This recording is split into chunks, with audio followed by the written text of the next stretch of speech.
الحمد لله رب العالمين والصلاة والسلام على رسوله الكريم وعلى آله وأصحابه أجمعين. أما بعد، رب زدني علما رب اشرح لي صدري ويسر لي أمري واحلل عقدة من لساني يفقه قولي آمین. پچھلے سبق میں ہم نے یوم عاشورہ کے روزے کی فضیلت اور محرم الحرام کے مہینے میں روزوں کی فضیلت سے متعلق پڑھا تھا کہ اس ماہ میں ان روزوں کا اہتمام کرنا چاہیے اور بالخصوص یوم عاشورہ کا روزہ رکھنا چاہیے.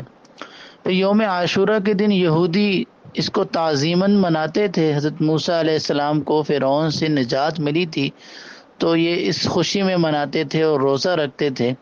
تو ہم تو حضرت موسیٰ علیہ السلام سے زیادہ محبت کرتے ہیں، تو آپ صلی اللہ علیہ وسلم نے فرمایا کہ ہم بھی جو ہے نا محرم کا روزہ رکھیں گے.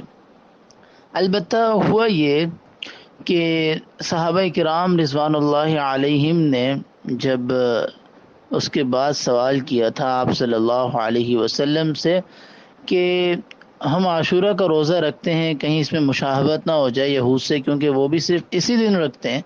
تو پھر آپ صلی اللہ علیہ وسلم نے فرمایا کہ ٹھیک ہے، ہم اگلے سال اس کے ساتھ 9 کا روزہ ملائیں گے، یعنی 9 کا یا 11 کا ہم اس کے ساتھ ملا کر رکھیں گے. مفہوم بیان کر رہا ہوں. لیکن آپ صلی اللہ علیہ وسلم اسی سال ماہ ربیع الاول میں اس دنیا سے پردہ فرما گئے. تو لیکن آپ نے اپنی خواہش کا، اپنے حکم کا اظہار کر دیا کہ اب اس طرح کا معاملہ کرنا ہے، جیسا کہ صحیح مسلم کی حدیث ہے.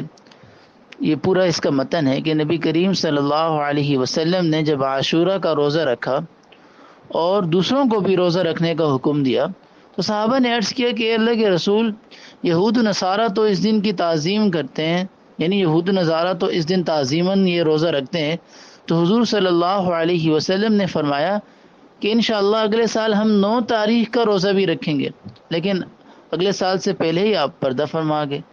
اب اس حدیث سے یہ معلوم ہوتا ہے کہ حضور صلی اللہ علیہ وسلم نے یہود و نصارہ کی مشابہت سے بچنے کے لیے 9 محرم کا روزہ رکھنے کا بھی حکم دیا، لیکن آپ صلی اللہ علیہ وسلم اس سے پہلے ہی انتقال فرما گئے. لیکن اب اس حدیث کی روح سے عاشورہ کا روزہ تنہا نہیں رکھنا چاہیے، اس کے ساتھ 9 کا روزہ یا 11 کا روزہ ملانا چاہیے. اسی حدیث کی تائید میں حضرت عبداللہ ابن عباس رضی اللہ تعالیٰ عنہ کی حدیث ہے، مسند احمد میں ہے یہ پوری حدیث. اس کا بھی ترجمہ یہ ہے، یعنی کہ اس کا بھی مفہوم یہ ہے کہ صوموا یوم عاشورہ وخالفوا فیہ الیہود صوموا قبلہ یوما او بعدہ یوما. کہ فرمایا انہوں نے آپ صلی اللہ علیہ وسلم سے منقولاً یہ روایت کی ہے کہ آپ صلی اللہ علیہ وسلم کا ارشاد ہے کہ یوم عاشورہ کے دن روزہ رکھا کرو، لیکن یہود کی اس میں مخالفت کرو، اس طرح کہ صوموا قبلہ یوما، کہ ایک دن اس سے پہلے روزہ رکھو، او بعدہ یوما، یا اس کے بعد روزہ رکھ لو. گویا یا تو آپ 9 کا روزہ رکھ لو یا تو آپ 11 کا روزہ رکھ لو، لیکن تنہا روزہ نہ رکھو. یہ ابن عباس رضی اللہ تعالیٰ عنہ کی روایت تھی. اور اسی طرح پھر شعب الایمان، یہ اب روایات کی تائید ہو رہی ہے.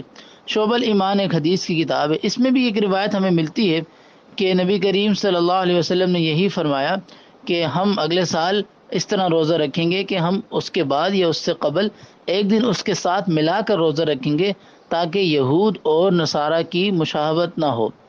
تو اب کیا حکم ہے؟ اب یہ ہے کہ ہمیں عاشورہ کا روزہ رکھنا چاہیے، عاشورہ کا روزہ رکھنا چاہیے، اور عاشورہ کے روزے کے ساتھ ہمیں جو ہے 9 کا روزہ یا 11 کا روزہ رکھنا چاہیے. کیونکہ 2 حدیث کی روایات آپ کے سامنے آئی، ایک تو صحیح مسلم کی صریح روایت جس سے ہم نے استدلال کیا، اس کے بعد اس کی تائید میں مسند احمد کی ایک روایت آئی اور شعب الایمان کی ایک روایت آئی.